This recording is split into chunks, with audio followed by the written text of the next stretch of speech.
जाई। बिरहा में 4 लाइन के भूमिका से भाव मिली, कहानी के भाव दिहल गेल मास्टर भैया आई।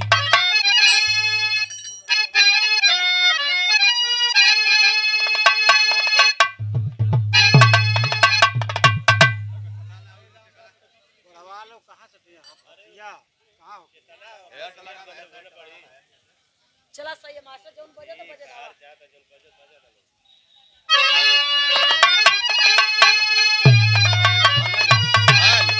कि जोगत प्रसाधना भाव भक्ति भजनी अरे चंद मकरंद मन की बुझाती है इच्छा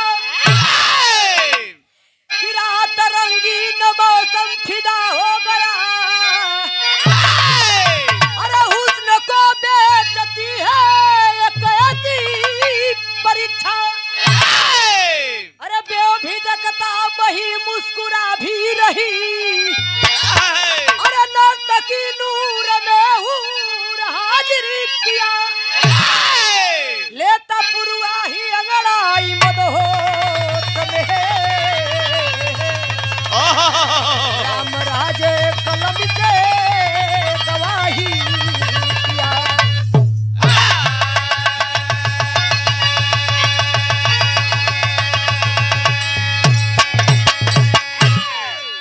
जो कि हमारे बीच में हमारे कवि जी बैठे हैं, इनके लेखनी बिरहा जगत के सम्राट चाहे सीनियर कलाकार चाहे कुछ भी कहले हमारे बालचरण गुरु जी गाते हैं, आज भी गाते हैं, हम लोग भी गाती हैं, अरे गाते हैं हर कलाकार। और हमारे मंच के पीछे हमारे रामराज कवि जी बैठे हैं, हम चाहते नहीं कि मंच पे खड़ा हो जाइए, आपका स्वागत हो जाओ। पूर्वा हवा कवि जी ले था देखिया बिछी ना निकले कुल काहे के निकली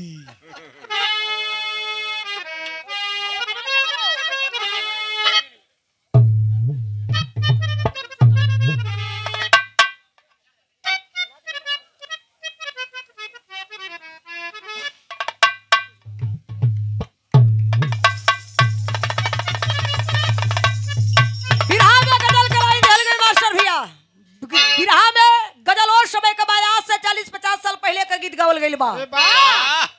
मौसम भी हुए हो भर के बजावा।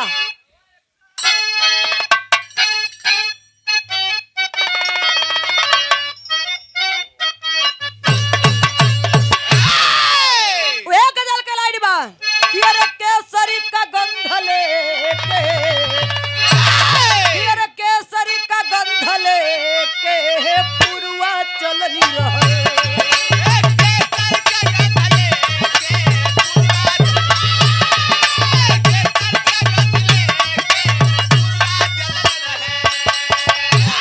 अरे केसरी का गंध लेके पुरवा चलनी रहे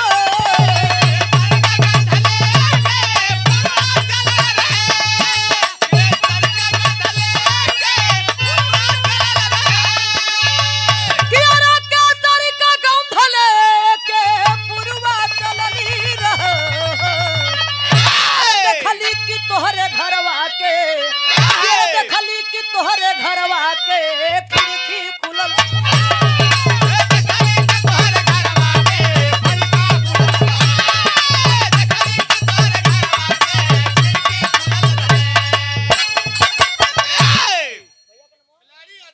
खिलाड़ी यादव बड़े भैया जी की ओर से इस गजल के लाइन पर सादर 200 रुपए का आशीर्वाद प्यार भैया को बहुत बहुत लगी बा। और खिलाड़ी बड़े भैया जी के बड़े भैया जी की ओर से सादर 101 रुपए का आशीर्वाद प्यार हो माता रानी करे परिवार के बना के रखे आप लोग। और इस भाव पर इस लाइन पर आदरणीय हमारे बाबूजी शियाराम यादव मास्टर साहब जी की ओर से जिला पंचायत सदस्य विक्की यादव जी सैदात के पावन धरती से बहुत बहुत प्रणाम हो आपको और जनता को भी। राम बच्चन यादव जेलर साहब जी की ओर से सादर 101 रुपए का आशीर्वाद भैया के पलगी है ये मास्टर।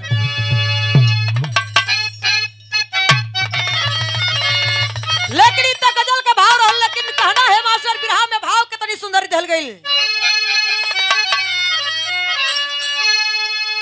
कि अरे परवाने जली रहे हैं परवाने जली रहे हैं सम्मा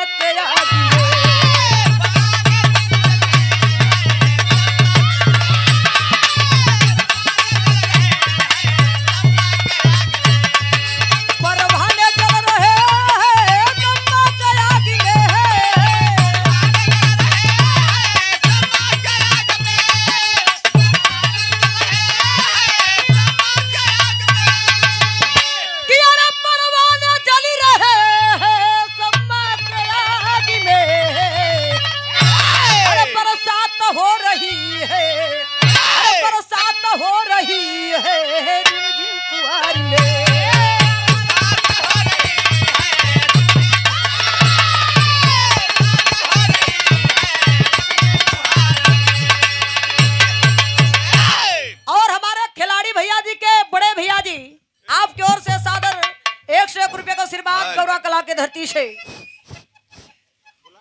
है। समनो आवा तोरा इंतजार रहल है।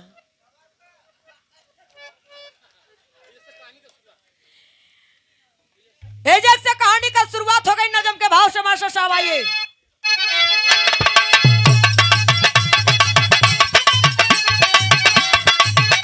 बाबा क्या बात है।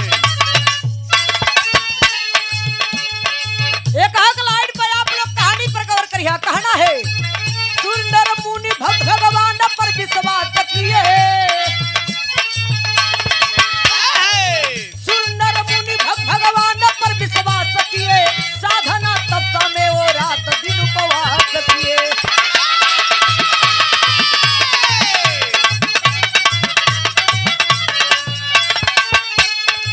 राजा भक्तरी की योग की परीक्षा है। राजा भक्तरी की योग की परीक्षा है। घूम घूम गाँव गाँव मांग रहे भिक्षा है।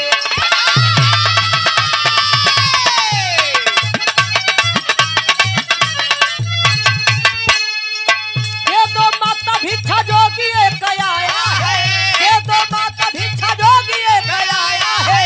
नजर उठा के देखा लिपटा एक भोगी है।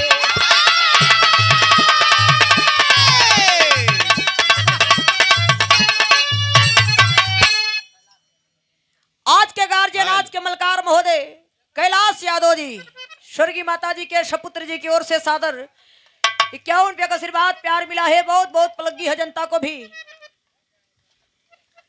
कहानी पर आप लोग गौर करिए। वाह। सुंदर मुनि भक्त भगवान पर विश्वास किए। आहा। साधना तपस्या में वो रात दिन उपवास किए। आय। कहानी का वाक्य बा जौड़े समय राजा भरथरी 12 साल जोग रमा करके अपने गुरु गोरखनाथ के मठ से जब सरंगी गुदरी लेके चलल हुन तो बिरहा में यहाँ बड़ी मिजाजी गीत लग गई स्वर्गीय बुल्लू दादा वाली।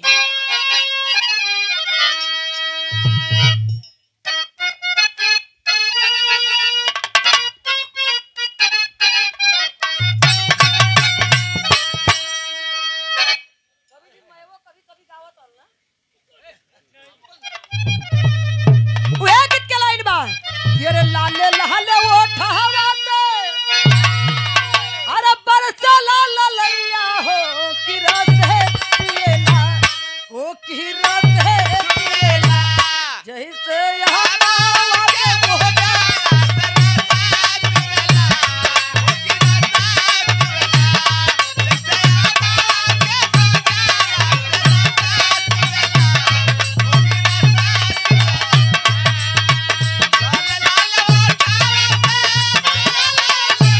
क्या बात है।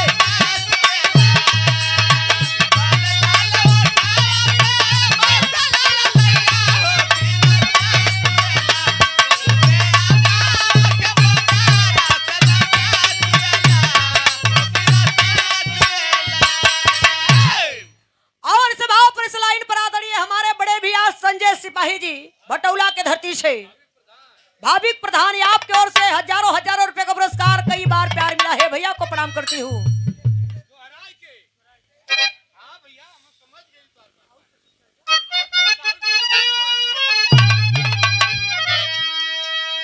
के रे लाले लाल वो ठहवाते। अरे बरसा लाल लैया हो कि रात है चुवेला। हो कि रात है चुवेला। जैसे यहाँ बाबा के मोहजारा दे।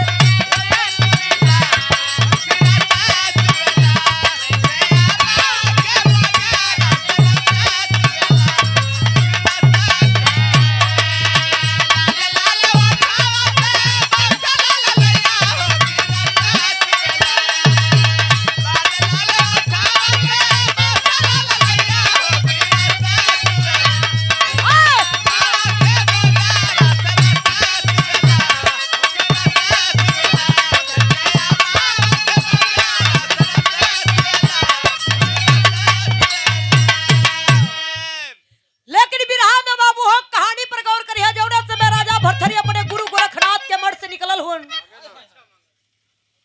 देख लेव के बहाने जब चलल हुन तो कौना द्वार पर पहुंचलन। मास्टर बिरहा में भाव हो।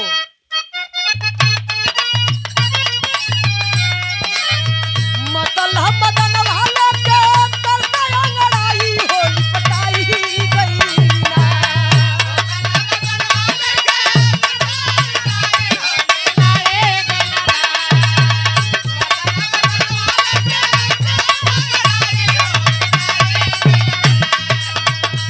मल्ला मदन वाले के करते लड़ाई होली बताई गई ना निहली हबिया लगाई होली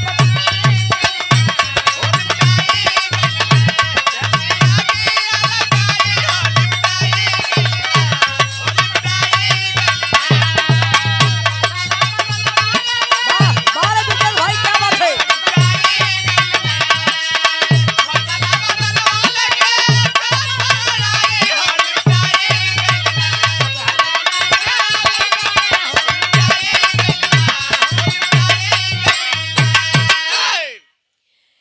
राजा भरथरी अलख जगा करके जौड़े समय पहुंचल बड़न एक द्वार पर तो वहां के नजारा का देखलन कि एक नग बदन में नारी अपने आशिक के साथ मौज करत है लेकिन अंतरा के लाइन में कवि जी लिखलन कैसे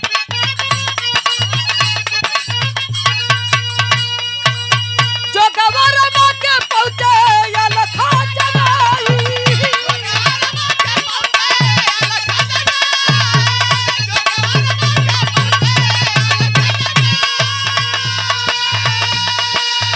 करत सगरवा के मिलन होई जाई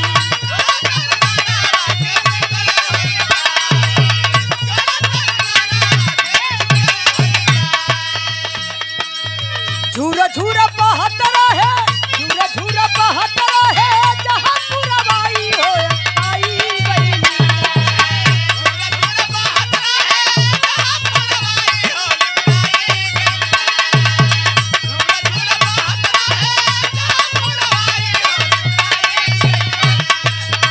झूरा झूरा बहत रहे जहां पुरवाई हो लुटाई गई ना चली हली हबिया लगाई हो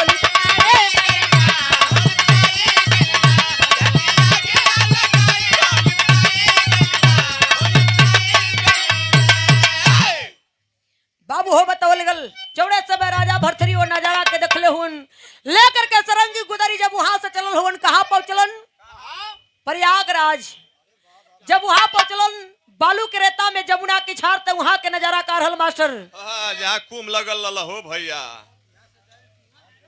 जोगी जी का नान रहल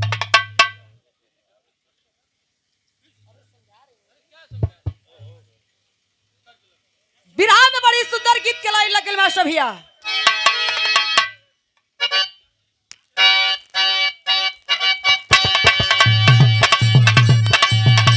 ओहो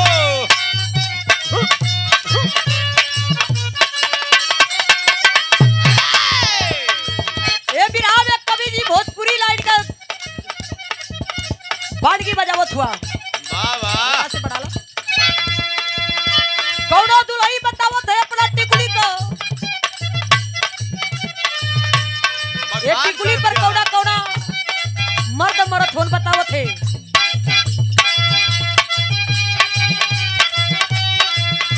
वे गीत के लाइन बा ललकी टिकुली हल्लहरे दहार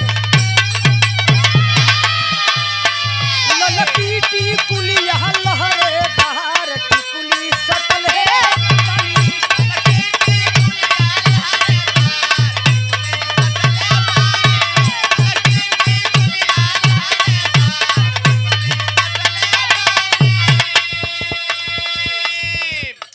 ये हमारे बड़े भैया जेलर यादव जी की ओर से आप जेलर हैं अच्छी बात है ओहो ये 51 रुपया का आशीर्वाद माता रानी करे खानदान के नाम रोशन करिया हाँ। मेहरारू बतावत है यही रे टिकुलिया पर तीन जना के रखले बानी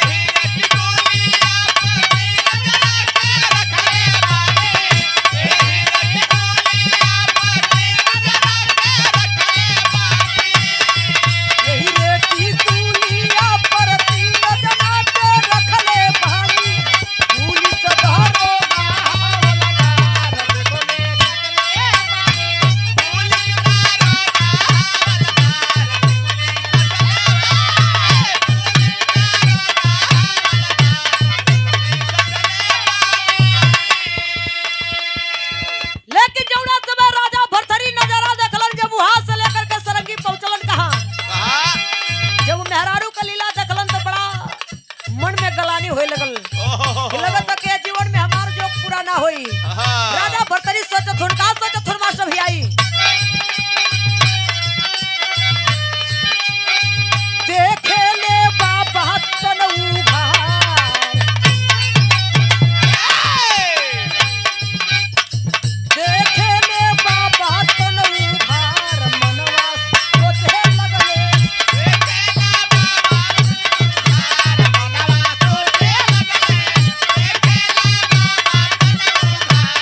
मास्टर बिरहा में गीत के लाइन बा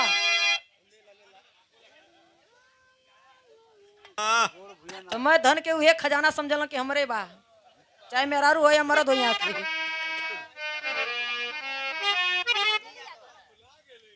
राजा भरथरी नजारा देखले बड़न नारी के श्राप दे करके जौने समय चलो हुन तो बिरहा में यहाँ गीत लगल छठ पूजा वाली मास्टर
राजा भरथरी श्राप दे के जौरे समय चलल हुन और समय बतावल गल कैसे भैया माशाई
कलर के ऐसा निर्लज ना देखली जवानी बन करके बेसाल उठावत हो पानी राजा भरथरी जौने समय ये बतिया के और कहले हुन जब चलल हुन तो बिरहा में श्रोठी का भाव कहानी देल गेल मास्टर भैया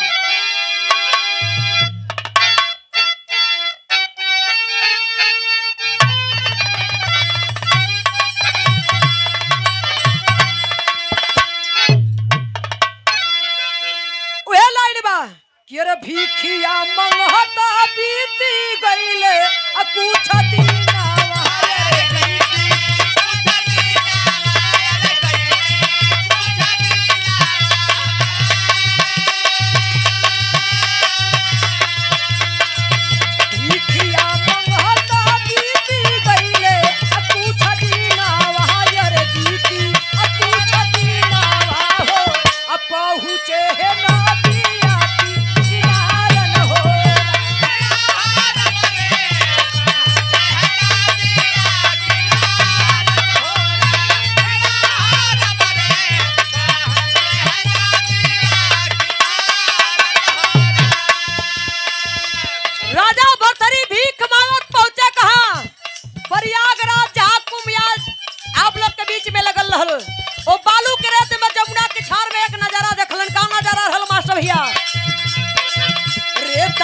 में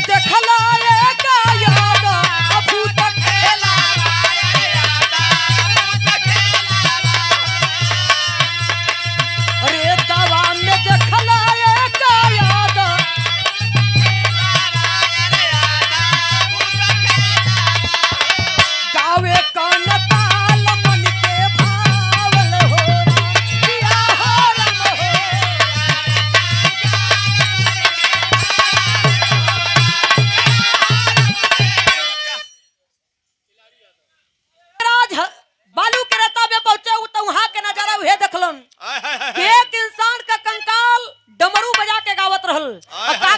मास्टर भैया बिना माई बाबू मोरा भाई ले जन्म आया रे भाई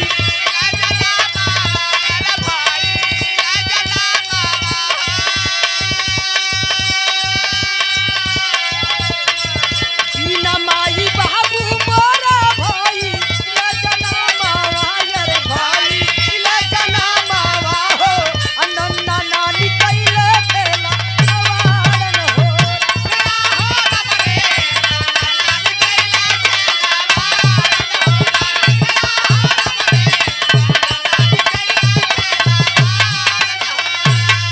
बालू के राता में नजारा राजा भरथरी है देखलन कि एक इंसान का कंकाल गावत हो कि बिना माई बाबू का हमार जन्म हो लेकिन ये धरती पर पालन पोषण के कैलस नन्ना नानी एक के बात बड़ी मार के कहू बतावत हो अरे लोई का भयला बाबा हम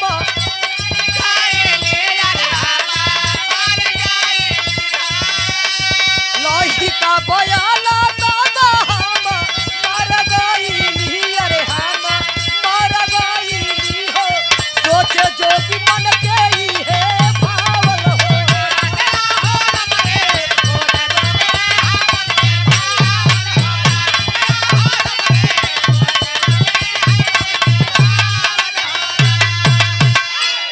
जौना समय कंकाल गौलस की बिना माई बाबू का जन्म हो नन्ना नानी खिलवाड़ केलन लइका भयल त हम मर गईली ये राजा भरथरी जब ए बतिया के सुनल सोच में पड़ गेलन ओकरे प्रश्न का जवाब राजा भरथरी के पल्ले ना रहले भैया जब राजा भरथरी सोच में पड़लन तो वहां से जब चल लगलन तो सोचत हुन का सोचत हुन मास्टर भैया फिर विरह में गीत लग गई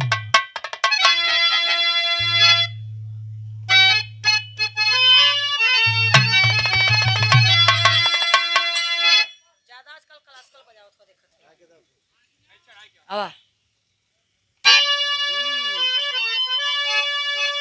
कियारा झूलनी पौड़नी अरे जहाजिया उड़ादा अरे हमारी पैज है बड़ा जहीरा जड़ादा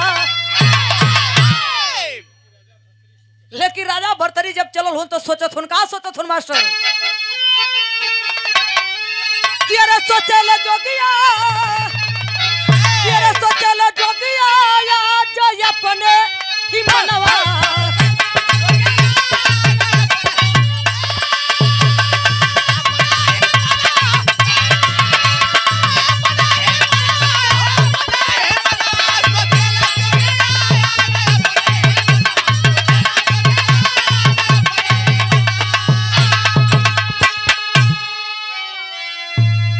जय अपने ही मनवा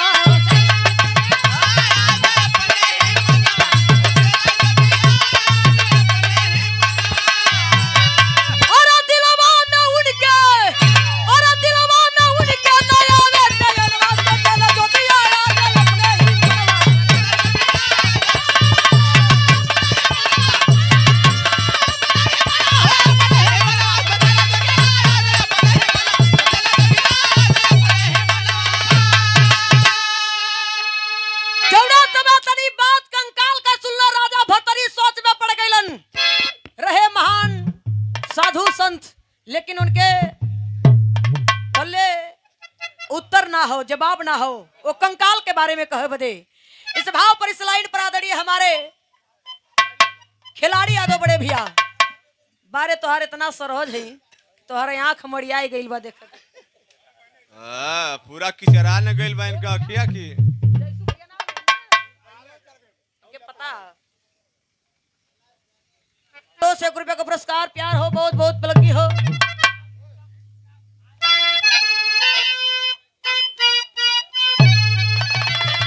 लेकिन राजा भरथरी सोचत होन कैसे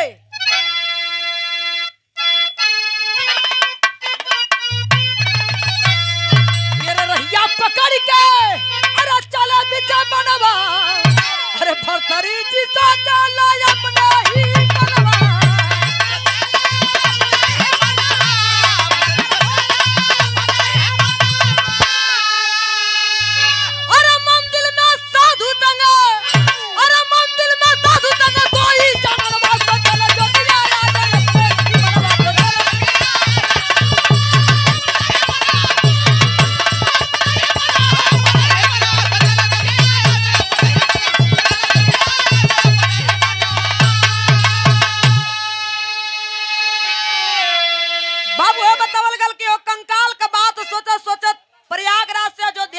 कैलन।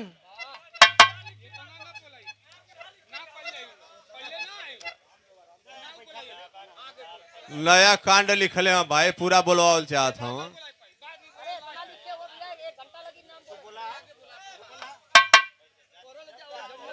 और झाड़ी कौन ले आके पड़ा? ले जाओ रे झाड़ी में।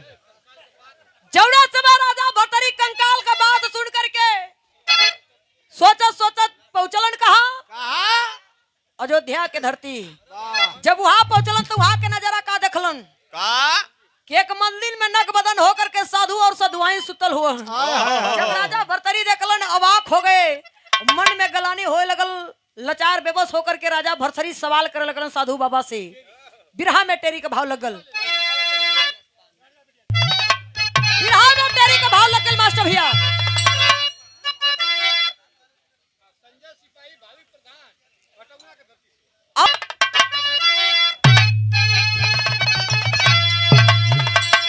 जिकरिया अरे पूछ रही रही जोगिया तो कैसन माया हुआ कैसन ही शरीरिया।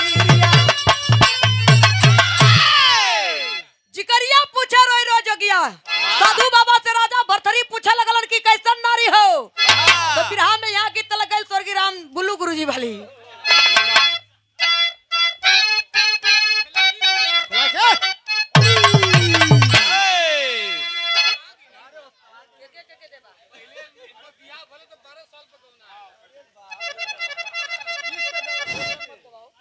पीस के वाह, एक गीत के बुल्लू गुरुजी गावे। वाह वाह। है बचरू कैसे हल्ला कैले हुआ? आलूआ चमड़ा पीटा पीट के जाने तो तनी पीटा पीटेबा के भाग जीबा घरे। अरे 150। एक गीत के बुल्लू गुरुजी गावे कहे आज से 40-50 साल पहले ई कुल गीत गवा। पहले गौना मर्दन का चाहे हो चाहे लड़किन का हो। 12 साल 7 साल 9 साल 5 साल 3 साल तब को कोनो में हरारू अपने हर जोता मर्द से कहत रहो। कहा चल कैसे मास्टर?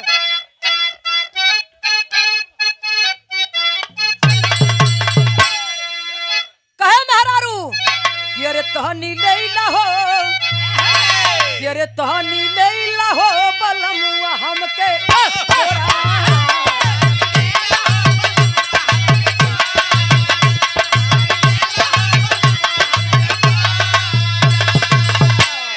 अरे बड़ा है परितवा कहा मरी उमरिया।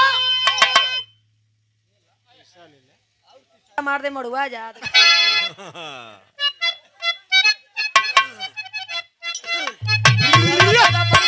एदा का जड़ा देखा निपा दे अब कि हर तानी लैला हो बलमुआ हमके।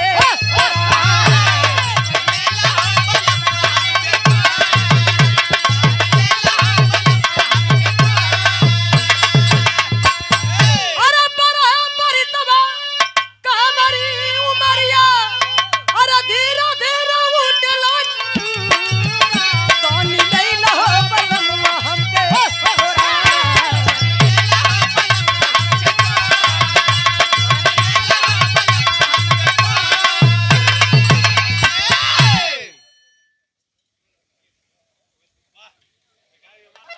बा डुप्लीकेटो सर आज होली का।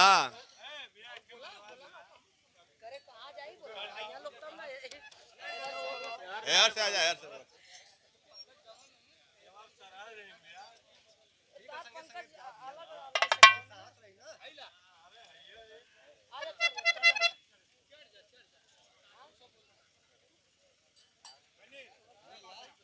सॉरी सॉरी तो हूँ खोला मुँह।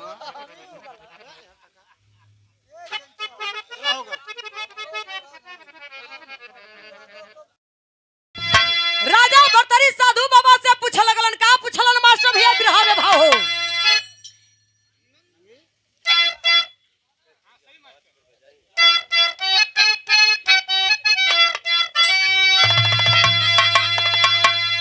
केरे नंगी साधु के केरे नंगी साधु के दबावेले चरा।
ये हमारे खिलाड़ी भैया जी के सरहद जी की ओर से, बड़की सरहद जी की ओर से सादर 201 रुपए का पुरस्कार, सुंदर आशीर्वाद देकर के हौसला अफजाई हुआ है। शोकाकुल परिवार के बहुत बहुत लगी हो। खिलाड़ी भैया आज तक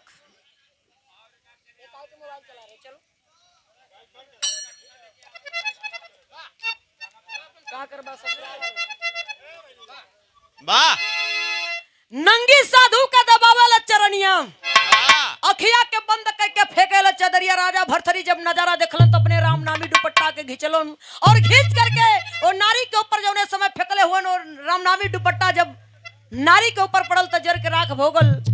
जब जर के राख भोल तो राजा भरथरी अवाक होकर के राजू पूछे लगलन साधु बाबा से। राजा भरथरी का पूछे जोगी बाबा हो, अरे श्राप देके भूल गए नवा जोगी बाबा हो, अरे याद कैला पहले कीर्तनवा जोगी बाबा हो।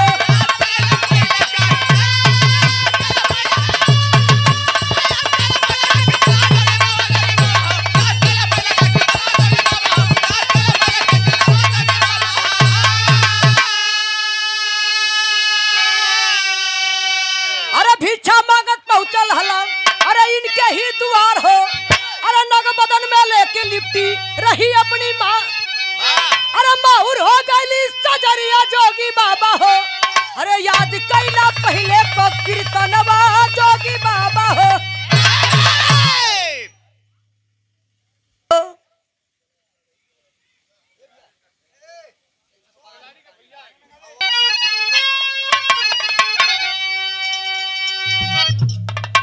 राजा भरथरी जब सवाल कलन साधु बाबा से कि कैसन नारी है तो साधु बाबा कलन की शराब देख के भूल गईला।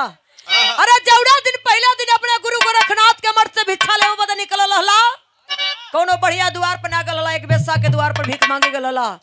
वो बेस्सा का धंधा उहे रोज रहेल, लेकिन जब तुम देखला हो राजा भरथरी तोहार शराब लगल, जब शराब देके गईला तो ओकर जीवन नाश हो गल। वही शराब का करनी आज हुए भोगथिन, कोनो हम दूसर मर्द ना बाड़ी उहे मर्द बाड़ी, ई कोनो दूसर नारी ना है, हम उहे नारी हैं। राजा भरथरी आल्हा के लाइन में बताओ के पड़ल बिरहा में मास्टर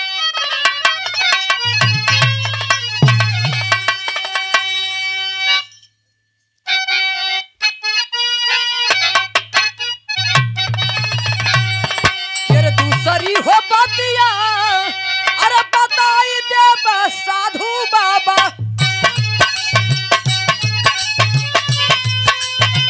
राहिया दकाना काला मिलल बारी,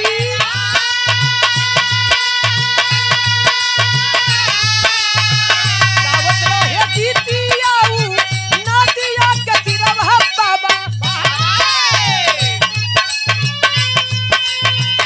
उतर नहीं जानत वाली हम उतर हाका,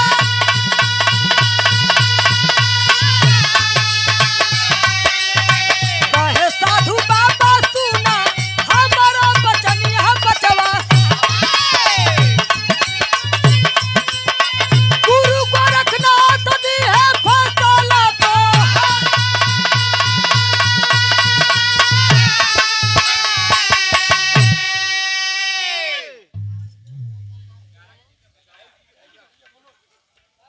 ये हमारी जनता का आशीर्वाद है आपके साथ रही, और कवि जी ये हुन तो आपको कोनो दिक्कत ना बा।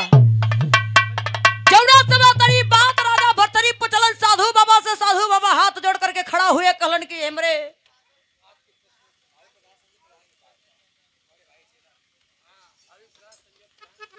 बात राजा भरथरी सुनलन, लेकर के सरंगी गुदरी चलल होन। कहां चलल मास्टर? बिरहा में खड़ी के लाइन लग गई।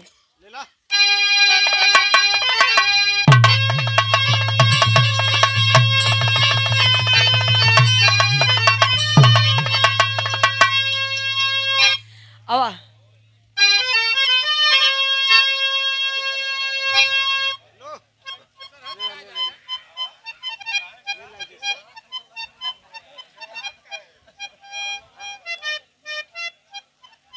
ले थामला थामला थामला हाथ तो बचौले रहना, घींच के निकाल दिया। ये हमारे बड़े भैया खिलाड़ी भैया जी के बड़की सरहद जी की ओर से सादर 101 रुपए का आशीर्वाद, सराजो लोग का मने नहीं खे भरत आवा बहुत बहुत प्रणाम बा।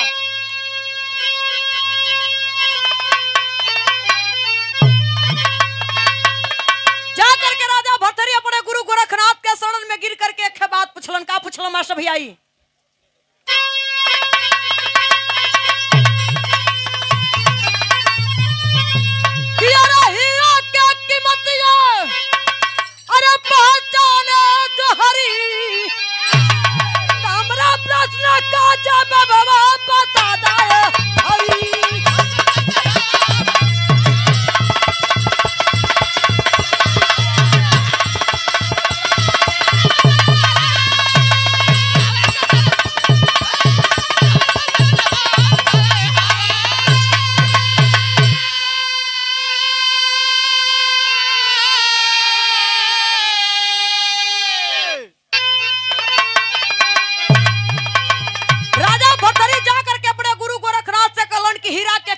पहचाने जो हरि हमरे प्रश्न का जवाब बता दे हरि।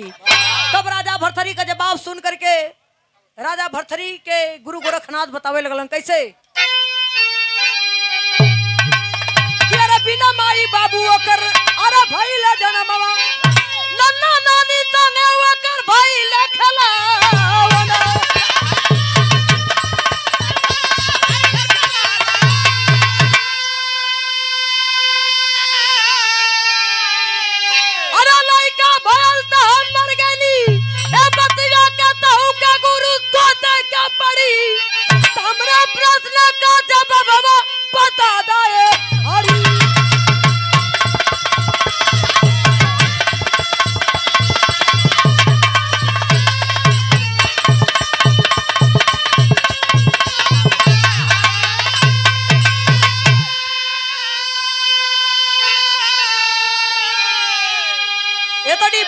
समय गुरु गोरखनाथ सुलन अपने चेला राजा भरथरी के बतावत हुन। का बतौलन? अरे गुरु गोरखनाथ दिहल सब समझाई अरे गुरु के चरनिया में गइली पटाई।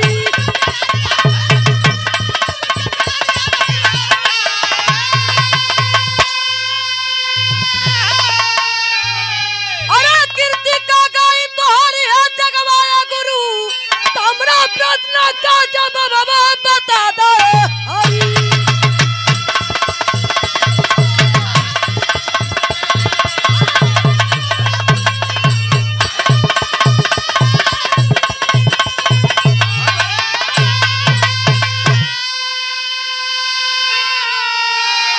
बाबू हो बतावल गल गुरु गोरखनाथ देला सब समझाई तो राजा भरथरी कलन की कीर्ति तोहार का गाई जगवाए गुरु हमरे प्रश्न का जवाब बता दे हरि। भाविक प्रधान आदरणीय हमारे बड़े भैया संजय सिपाही जी, आपकी ओर से बड़ा रुपया बड़ा पुरस्कार प्यार मिला है आपके। आओ मास्टर। गुरु बिहारी गुड़ गए मारे